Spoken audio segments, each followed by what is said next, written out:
What is going on, SoFi fans? Welcome back to Financial Journey. So today I want to give you a good overview of things that you need to know for today, why we're going very much red, and all that fun jazz. Also, what the IMF just recently warned. I'm going to go over all that fun stuff, but before I do, making sure you guys hit that thumbs up and subscribe is always greatly appreciated. With that, let's get right to it. Live ticker at the very bottom of the screen, currently red. For the most part of the day though, we were green, and out of every other growth stock out there, we were the only green one. So that's a very good takeaway for today. As of right now, 16 million for volume, 2.9 million shares being purchased by institutions on the secondary market. So one common thing today is clearly institutions are taking a step back, both on the secondary market and also the dark pool. So let me know your thoughts on that. I know a lot of retail investors really like to see what the institutions are doing behind the scenes, but based on the actual pump, if you want to call it that, first thing in the morning, a lot of people are saying that the market is now just being artificially pumped up just to take retail investors' money. So very interesting concept out there. So let me know your thoughts on that. When it comes down to it though, it is now entering into the time of season for 13Fs. So institutions and ETFs disclosures into SoFi. And as of today though, there's only one Savior LLC increasing 9,000 shares of SoFi. Actually, it is green, so starting a brand new position. But one interesting one came out on September the 29th, and it was JP Morgan through their Beta Builder US Midcap. They made and started a brand new position of roughly about 380,000 shares. And keep in mind, this was done during Q2. So when it comes down to it though, during Q2, there was a ton of fear out in the market. So the fact that JP Morgan actually added SoFi is a very big deal. And right now, based on this actual their ETF, it does look like it is lagging the market a little bit, so 21%. So it's kind of matching the broader market. So it's very good to see SoFi being added to that. And this is why in the past I've always touched on this and why this is a very big deal. I've started to really touch on this roughly about 6 months ago. 6 months ago, we were at 38 ETFs. So during that time, we've increased a pretty significant amount. So as of right now, there's 54 ETFs that do hold SoFi in its portfolio. So very big and beneficial for SoFi. So let me know your thoughts on that. There was an article that came out, very interesting in the grand scheme of things. It was by Bazinga, where in this, it does say, how is the market feeling about SoFi Technologies?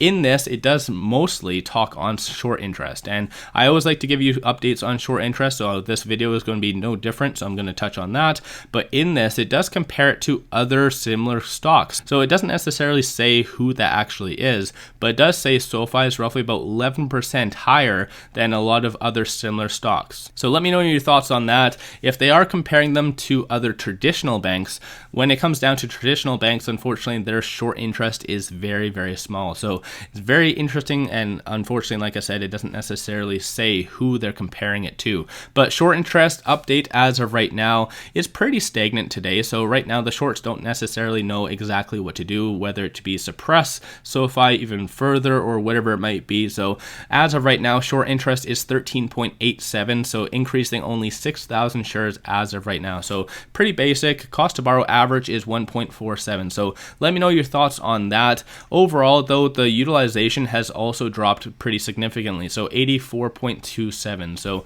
it's definitely broken off of that 100%, give or take around 1 month ago. So, and technically as well, if you look at the overall dollar value, we're only at 572.57 million. And I obviously say only very loosely, but we were at one stage roughly about 1.5 billion. So definitely a nice change and decrease over the last little bit, but still that is something and possibly a concern that a lot of people need to watch for. Keep in mind though, I'm not a financial advisor. Do your own due diligence at the end of the day. These videos are for only entertainment purposes. So in the end, I hope you are entertained by all this.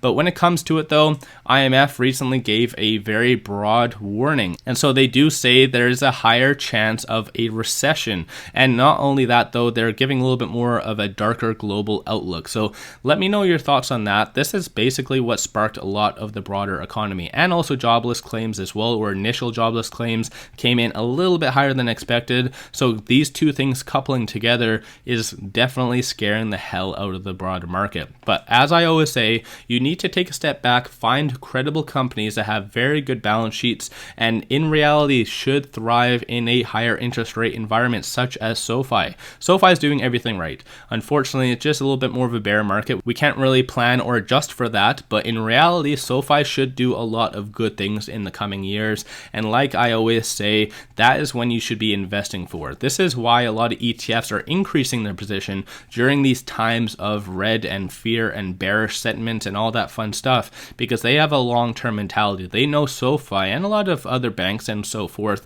are going to flourish in the coming years, especially if they maintain roughly around the 5% range until the tail end of 2023. So that's definitely what the latest concept is coming out from the Feds, but still, SoFi is going to do a lot of good things. This is why I still continue to buy. Unfortunately, I didn't buy as much as I would have liked when it did break below that $5 mark. I bought some at $4.95, but still, at the end of the day, if it does do a reverse stock split, then you just buy more, average down. That's all you can do. As an investor, your whole goal is to find a good, credible company such as SoFi, and just make sure you guys do your own due diligence. That's the name of the game. That's the end all be all. But given the circumstances of where SoFi is at, I think it is going to do a lot of good things, even more so looking on the actual technicals. I have the 50, 100, 200-day moving averages, Bollinger Bands, RSI, stochastic, and momentum. So one of the big factors why the broad market did have a nice little bit of a rally at the beginning of October is everything was so suppressed. Everything was so oversold. So we kind of broke out of a little bit more of a value rally, if you want to call it that.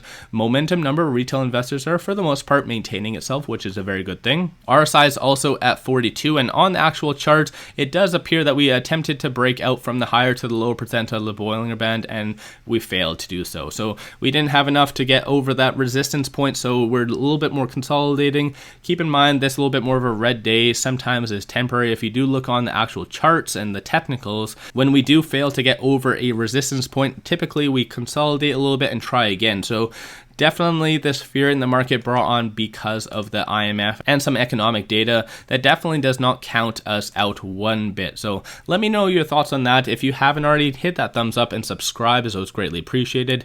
Also, just give yourself a shout out if you've been buying this dip. That's one of the latest things that I feel a lot of people haven't really been doing, is buying the dip. A lot of people are anticipating a very, very big recession. And when I say a recession, I know technically we are in a recession right now, but a lot of people talk on recession and ultimately mean doomsday. So 2008, possibly even worse. That's what people are talking about for a recession. So this is why also the IMF is not necessarily just saying that, oh, we're in a recession. They're saying a higher recession risk, meaning a massive doomsday kind of scenario going on. Again, it's one of those things that a lot of fear can be easily spread, but I always like to see what the data behind all the scenes is. And as of right now, institutions are kind of taking a step back, but all the data for the most part is fairly good. So again, let me know your thoughts on all that. If you haven't, hit that thumbs up, subscribe, and with that, I appreciate you guys watching. Let's all make a lot of money on SoFi.